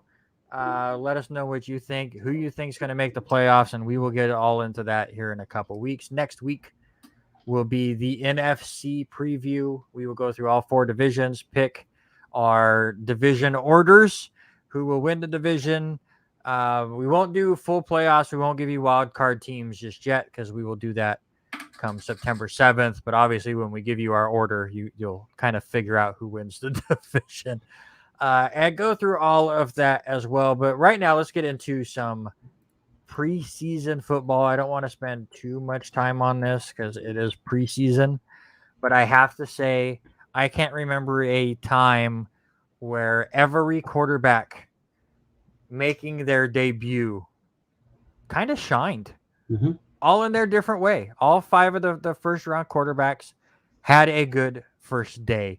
Trevor Lawrence went 6 for 9, 71 yards. He does fumble on the first play on a sack, but he does recover his own fumble. Had a 90.5 rating. Was pretty good. Nothing too spectacular. Mac Jones came in after Cam Newton went 13 of 19 for 87 yards. Was sacked once. Had a 78.2 rating. My boy Zach Wilson kept everything pretty simple in his 2 drives. Went 6 for 9, 63 yards, 86.8 rating. Trey Lance looked horrible, -1 throw, but went 5 of 14 for 128 yards. Did have that one long touchdown. Got sacked 4 times, but does have a 93.7 rating. And I think the rookie that had the best opening preseason game was Justin Fields. 14 of 20, 142 yards and a touchdown. Carries it 5 times for 33 yards and a touchdown as well. Does fumble it, trying to do a crazy spin move. His one passing touchdown I could have thrown, to be fair. The tight end had no one within 50 yards of him on the throw, but still, I'm going to give him credit for it. What did you think of these 5 quarterbacks? Yeah, mad props for Zach Wilson. Zach had a great game, only throwing the ball 9 times. He's still, still learning and dumping the ball. A couple of the passes I saw in his preseason game, he looked really, really good. But you're right, hands down, it's got to be Justin Fields with Chicago. Excited to see what he can do over the next couple preseason games. I think he just grows and gets better, and I think he might be the it factor for Chicago this year. Do I think that Chicago will make a push towards the playoffs? Probably not, but he could help lead this team to a little bit better spot than what they've been in the last few years.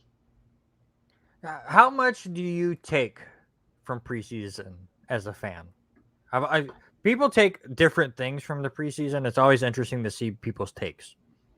I want to see, the offense is going to come. It always does. I want to see how well defenses come out and play football. How aggressive are they? How are they to the point of coming out there playing well? Can they command the field together and being able to adjust, because offenses are constantly reinventing themselves. How do you get the defenses? And if your defense can come out firing on all cylinders, moving the way they do, I think that's a huge thing. And I think that was one big thing that I took away from watching my team. I watched the Ravens replay against New Orleans, and just alone in the first quarter, we had 3 takeaways. I mean, they came out flying to the ball, and that's, for me, it's always been about defense. And even, when we looked at our college picks a few minutes ago, I took a couple of defensive guys. I just like what defenses bring to the game. Maybe it's because I'm more defensive minded, but I'd rather see that happen. As far as it coming out, offense is always going to come out in the preseason, but you can't really judge anything because we never get to see the starters.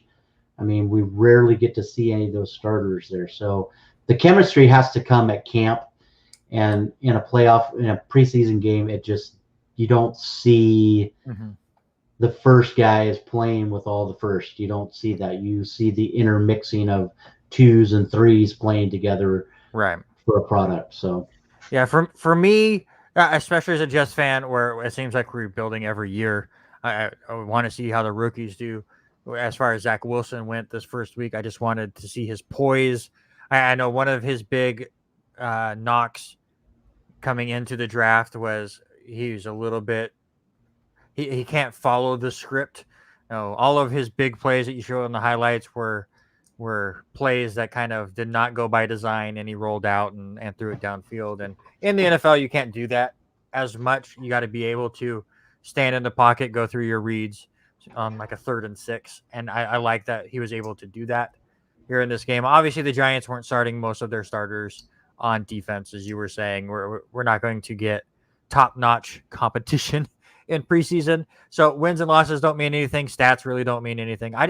To me, as far as preseason goes, when you look offensively, I just want to see if there's any connections that are starting to build. And one that I took away from the first week, and I guess this is just the fantasy football participant in me, but just like some of these new connections, how are they working out so far? And the one that blew me away here in the first week was Trevor Lawrence and Marvin Jones. I'll forget how many catches he had, but he had a bunch. He seemed like to be the go-to guy for Trevor Lawrence. He was his safety blanket. And even on his one big play, it was to Marvin Jones, where he was able to throw it over to the defender. What a beautiful pass that was. It was an impressive pass, just because, and he had all the time in the world. I mean, he did step up in the pocket and make a great pass. Yeah, I think that combination is going to be huge this year. So that's what I like to see is, okay, this new quarterback receiver combination, is he looking in his direction? Have they got that rapport going? I think very much so with Jones and Lawrence. That is the case. As far as the Jets go, all right, he spread it out pretty good. Running backs were okay. So again, I've told multiple people, and I didn't get to say it on the show because I was away last week, but I'll say it here just so it's on the record. If Zach Wilson would have went out and threw, or even next week, I expect him to do more than 2 series. Say he does the entire first half against the Green Bay Packers on Saturday. If Zach Wilson goes out there and has 5 drives and leads 5 touchdown drives and has 5 touchdown passes, or if he goes out there and has 5 interceptions, I'm going to come out here and basically say the same thing. Either the defense wasn't really trying that hard, or he was pushing a little bit too much. It's not going to affect my belief in the what the regular season is going to bring. This is all learning, and it's not a big deal. So, like, obviously, like, if your team is playing your friend's team in preseason and they beat them, of course you got to rib them a little bit, but it means absolutely nothing. How many times did the Cleveland Browns or the Detroit Lions go 4-0 in preseason and finish 2-14 in the regular season? Or the New England Patriots would go 0-4 and then win the Super Bowl. None of that matters. Well, it does. If you're a Ravens fan, we've got 18 straight preseason wins. We're looking for a team record and a record with 19 straight. Anyway, I had to throw that in there. But how many Super Bowls have you won during this streak? 1. How many have you won? During this preseason streak? How many have you won? We've won 1. Jets won 1. But in the streak of your preseason dominance, how many Super Bowls did you win during that? 1. When? Huh? 2012. We started it at the end of 2012. Sir, how many preseason games have you won in a row? 19. How many games do you play a year? Oh, I just meant hey, listen. My brain's shot. Over the last 5 years, you haven't lost any. However, you didn't win a Super Bowl in the last 5 years. It's 2012. I had to think about what year it was. How about let's change the subject? And I hate talking about it. Wrong. How about Joe Flacco? 178 for Pittsburgh, for Philadelphia on. Yeah, you got to be wacko for Flacco. All right, let's move on from the NFL. Give me some Spokane Shock, sir. Spokane Shot. Oh my Lord, we are on another losing game series. They have lost now 4 straight in this one.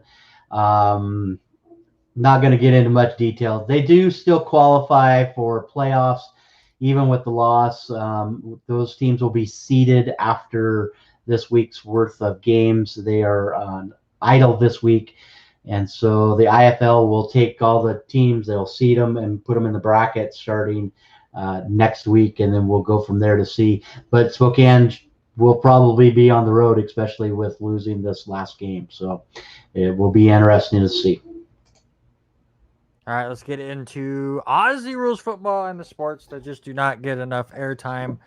We have 1 week of the regular season remaining, as I was able to watch the Hawthorne Hawks live. I was having fun with Eric Watkins, friend of the show, as he is a Western Bulldog fan. Western desperately needed that win. Desperately needed that win to still have a chance to be the 1 seed. Now they are in trouble to not even be in the top 4 because the Hawthorne Hawks have figured out how to win games all of a sudden. I don't know what this team is, but a lot of young talent. Defense played great. Western comes out in the second half, scores 3 straight goals to take the lead, and I tell Eric, here's this run I was expecting. And then they just got completely shut down from there. Hawthorne wins the game 64-37. Your Geelong Cats trailed the entire first half against St. Kilda, but come back to win 85-71. How do you feel about your team? It was an ugly. The first quarter was ugly. I mean, they were chasing. Geelong was chasing them there in the second quarter, but there was like a light bulb, like a news switch came back on. But the big one for us, Jeremy Cameron back from injury, he was able to play, so I was excited to see that happen. It's going to be interesting to see what Geelong does, because I don't believe, and quote me if I'm wrong, I don't think we can get into the number 1 spot. I think it's going to be there's got to be a lot, and I'm being new to the game. I think, if I remember right, Geelong really has to win by a large margin this week to. No, they get 4. There's 4 points available with the win. So we'll get into the standings in a second, but they're 2 points behind Melbourne. So if they win and Melbourne loses, they jump them. Now, Port Adelaide is also at 64 points, tied with Geelong, and their percentages are so close. They've been on a heater. At least 6 straight, I think. And Port Adelaide, we'll get into it real quick. They do beat Carlton, which helps secure their top 4 spot. They won that one 140-45. So, which is why that percentages are so close. And North Melbourne has locked in the wooden spoon as they lost to Sydney 91-77. So your top 4, Melbourne, Geelong, Post Adelaide, and Western. Melbourne, Geelong, and Post Adelaide, or Port Adelaide, excuse me, all are now locked in to that top 4. Western, the only way they can drop out is if they lose this week and Brisbane wins, and Brisbane is able to pass them in percentage points. Again, being 2 or 3 is not a big deal. You just want to be in that top 4 because that kind of gives you that cushion that first week. Your next 4, Brisbane, Sydney, GWS, and Essendon. And your 2 still left alive, West Coast and Fremantle. Brisbane and Sydney are locked in. GWS currently with 42 points, and then Essendon, West Coast, and Fremantle all at 40 points with different percentage points and craziness. So your big games in the final week as far as playoffs are concerned, or finals are concerned. You get the big one, Western versus Port Adelaide, 3 versus 4. How about Geelong versus Melbourne, 1 versus 2? How did this happen that we're getting all of this going on? So the top 4 all face each other this week, and most likely they will just face each other next week in different matchups. It's completely crazy to me how it worked out this year. Your 5th seed, Brisbane, will take on the 9th seed, West Coast. That is a huge game for West Coast. They have to win and get help.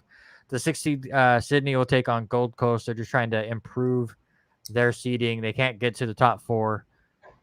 They can get up to 5th is all they can do. GWS takes on Carlton. They are the 7th ranked team right now. Fremantle takes on St. Kilda. They need to win and have West Coast and Essendon both lose, or have GWS lose. That gets complicated. And then Essendon takes on Collingwood. So I think everyone at the bottom should be favored to win their games. see what kind of crazy upsets happen there to knock teams out or push them in. I do think the top 4 will stay: Melbourne, Geelong, Port Adelaide, and Western. It's just what seeding you're going to get there. Any different opinions? No, it's going to come down to a great, crazy weekend with some of these teams going against each other. And I'm interested, probably going to watch that West Coast game if we can watch it. West Coast Brisbane. Fox has not released any of their teams of who's playing what time, when, so it'll be interesting. I mean, I don't even know if the AFL has announced times yet, to be perfectly fair, with everything that's going on in Australia right now. Yeah, so it'll be interesting to see when those games will get announced. Oh, yeah. When It looks play, like they but have I'm- times now. They got times now. Yeah, they didn't have times as of a couple days ago. Most likely, just based off of AFL schedules, the way Fox Sports has been doing it, the 2 games that we will most likely get on Fox Sports 2 on Friday night will be Sydney and Gold Coast at 8:45, and then 11:35 we'll get Brisbane and West Coast. Right. Those are the 2 Friday games that I would expect to go on there, because they're not going to put Richmond and Hawthorn on there. That has 0 finals implications. Yeah, it'll be interesting. I just looked a second ago. Nobody, they don't have anything on Fox figured out yet. So, but we talked about Dish and we talked about all that a little bit ago. It's up in the air. It'll be crazy to see. I can't wait for next year when we take some of our bowling money and just get the app, so we can just watch the damn whenever. games. How about some golf, sir? Well, let me tell you, if you did not get to watch the last I was so sudden mad. death Yeah. of the Wyndham Championship, you missed out because there was a lot of players moving and shaking, trying to move up the board. But how about this? How about a 6-man playoff? Yes, I said it. 6-man playoff. Adam Scott, Kevin Kinsler, Braden Grace, Kevin Na, Roger Sloan, Siku Him, all finished 72 holes, tied at 15 under. The 3-day, and I feel bad, the 3-day leader, Russell Henley, who played unbelievable in the first 3 days, misses the playoff, ends up 14 under because he had to miss the chip in to tie himself with that one. But let's talk a little bit about those 2 holes. I'll try to keep it quick. First 2 playoff holes. First one, Adam Scott hits a 360-yard drive, and he has 143 yards to the cup, and knocks it within 4 feet, and needs birdie to win, and he pushes it left. Everybody else had parred. I mean, it was a straight putt. You look at it, it was so straight, and he pushes it left. So they all end up par. They go back to the 18th, replay the 18th again. Kevin Kistner has a great drive right in the middle of the fairway on 18. His second shot lands within 4 feet. And after he hit his second shot, it was like he knew he had it. He swung, hit it, and he started walking. He knew he had that shot. Lands it within just a few feet. And Kinser's able to knock in his birdie putt and win his first ever playoff win. He was 0-5 in previous playoff chances, so he ends up with his 4th PGA win. But the big one is he moves up to 29th place in the standings, so that is good news for him.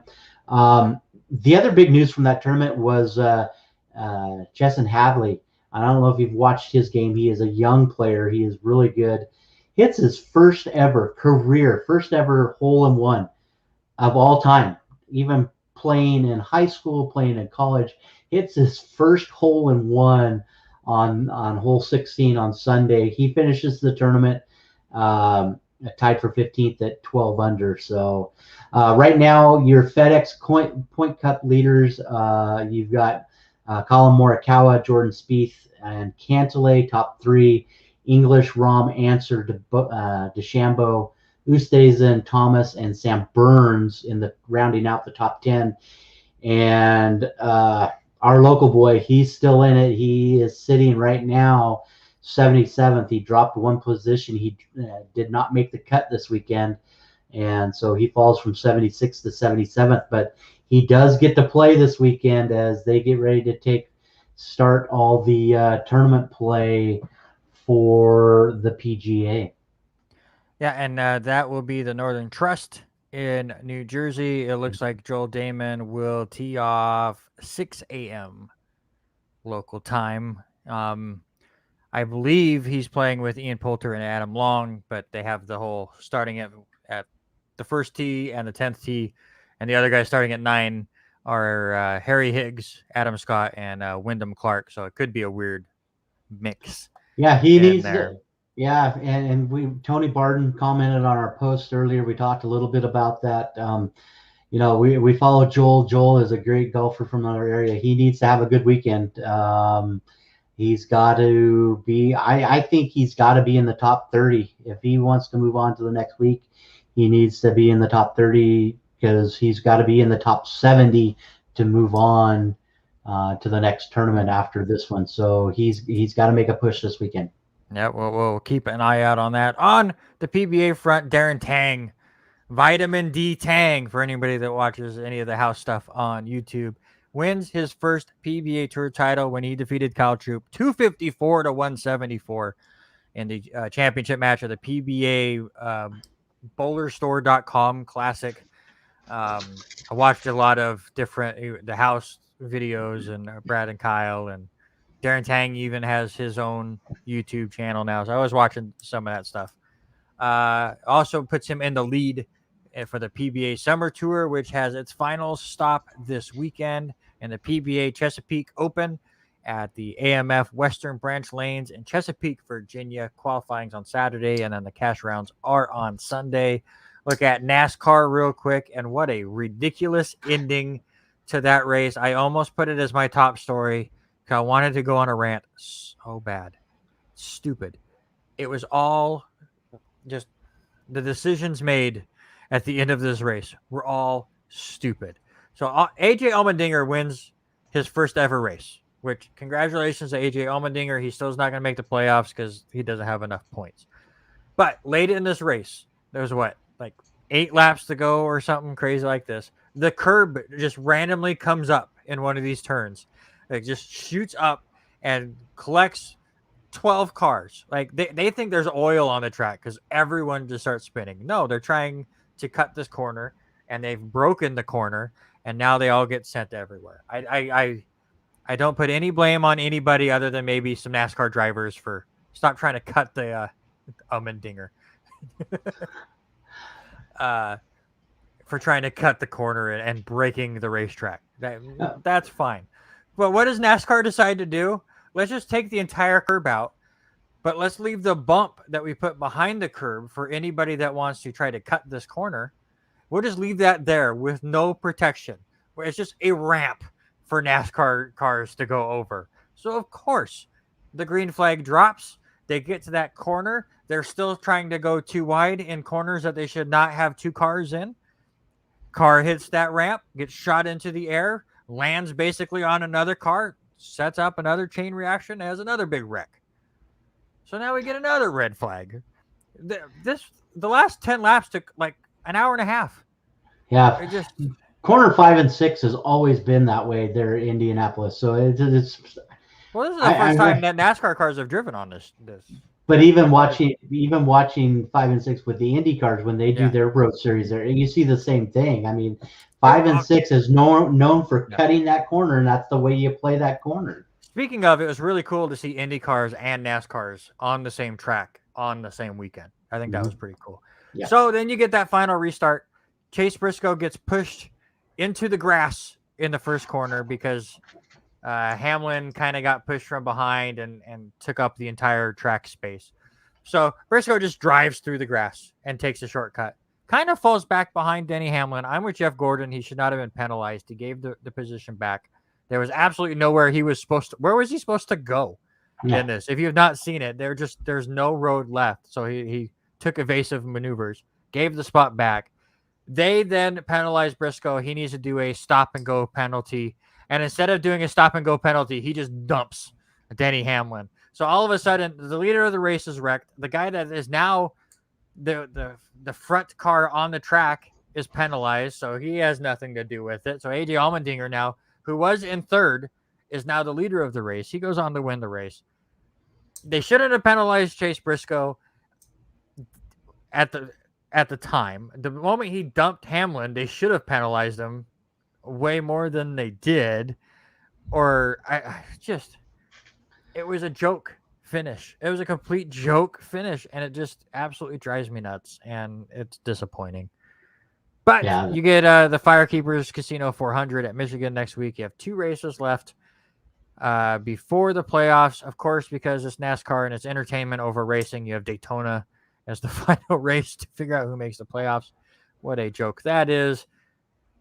But I didn't want to go on a rant. I've gone on a little bit, but we need to get into this week in sports history there, sir. I've got to condense it. Not as much as there was last week, but let's keep it as short and sweet as possible. 1919 American Thoroughbred, and everybody heard of this horse. Man o' War only loses his only race ever in 21 starts. Please don't tell me the trivia questions off of that one. No, I was a little bit nicer than that. I appreciate it. And the horse that beat him was called Upset.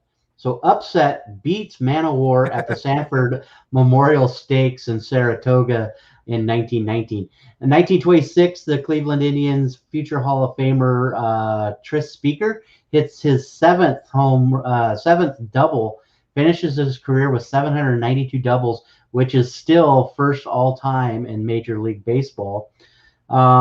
Major League Baseball, Lou Gehrig plays a record 1,308 consecutive games. He ends his career with 2,130 games, and is second all-time to the Ironman Cal Ripken at 2,632. 1982, Pete Rose of the Philadelphia Phillies has his 12,365th at bat and sets a record, passes Hank Aaron, and is second all time. Who is second all time? And Pete Rose finishes his career with over 14,000 at bats. Again, a main reason that Pete Rose should be in the Hall of Fame. Change my mind. Go ahead. A couple other ones. Nolan Ryan in 1993 has his 324th and final victory in the major leagues, and he beats the Indians 4-1. He is 14th all time in wins, behind number 1 Cy Young with 511. 2009, Usain Bolt's record 100-meter dash is set in Berlin. It's when he finally hit 9.58 seconds, breaking his own record from the year earlier at 9.69 seconds. And Randy, you knew I had to do it. I've got to do it. I'm out. Have a good night. 2012, Felix Hernandez throws the 23rd perfect game and the last perfect game in Major League history on the 15th against the Tampa Bay Rays, 1-0. I know that makes you happy every time we bring up a Mariner stat. I agree. All right, what do you got? All right, your trivia question, sir. And I did this. God, by the way, Brian Bremling, if you're going to watch this whole show, thank you again so much for filling in for me. But how the hell do you not know about the GOAT? Mariano Rivera, that drove me nuts. I was mad at myself before he couldn't even think of Rivera because I couldn't think of Hoffman's name. I'm like, the San Diego pitcher. I couldn't think of it. And then he can't think of Rivera. It's really sad. I'm so happy that he was able to fill in for me last week, but it's so sad that he can never come back on the show again. It was sad that he didn't get that one. I'm surprised. How can you miss that one? But I'm going to keep it there. So let's look at the one that I did choose. And yes, I went a little old school. Again, in 1926, Tris Speaker hits his 700th double. It finishes his career with 792. Who's number 2 on that list? Who is second in doubles all time Hank in Aaron. Major League? No, he is in the top 10 though. Pete Rose. It is Pete Rose. Congratulations. You just got to go with people that have had a lot of hits. Yeah. that was my whole thing. 746 hits. But the funny thing, the best part about it was on that list, 4 of the top 5 were lefties on that list. Go figure, of all of those. Can Just you tell me the active leader right now in doubles? in doubles? The active leader in doubles. Is it Cabrera? Cabrera is 20th. He is not the most active. There's one other more active. Pujols then? Very good, sir. Yeah, you got to go old. See, I had put easy questions in to make you feel good because you missed. I appreciate it. I appreciate it. I would have got 2 of the 5 last time, so more than Brian. All right, that's going to do it for possibly the last summer edition of the R&R Sports Report. We should hopefully be back in studio next week, which means we're going to have to start looking to fill in some guests, which means it's going to be even more impossible to cut this thing to only a 2-hour show, but we will make it work. Again, don't forget LCSC volleyball kicks off their season Friday and Saturday in Indiana. Make sure you're checking lcwarriors.com to see how they started their season. Don't forget Little League World Series is coming up starting on Thursday. So check that out. You got all sorts of baseball. You've got preseason football and a huge weekend in professional wrestling if that is your cup of tea. So again, we'll be back next Tuesday, hopefully with a guest. We'll have our NFC preview, and we're going to just pull our hair out trying to figure out how to fit all of this crap into 2 hours. But that's what is the fun of doing this show. And I'm glad I was able to come back and do this again. We're 46 episodes in, getting ridiculously close to a year of doing the R&R Sports Report. So thank you guys so much for hanging out with us and checking out the Facebook page and the YouTube channel. And thank you, Robert, for hanging out with me once again. But for now, I'm going to go watch some more baseball. I'm going to go watch some more Ted Lasso. Ted Lasso's it's a fantastic show. I'm going to go do that. I'm going to let Robert go. I think I'm going to go watch some NXT. That's a good pick as well. But we will be back next Tuesday, hopefully in person. But for now, that's Robert.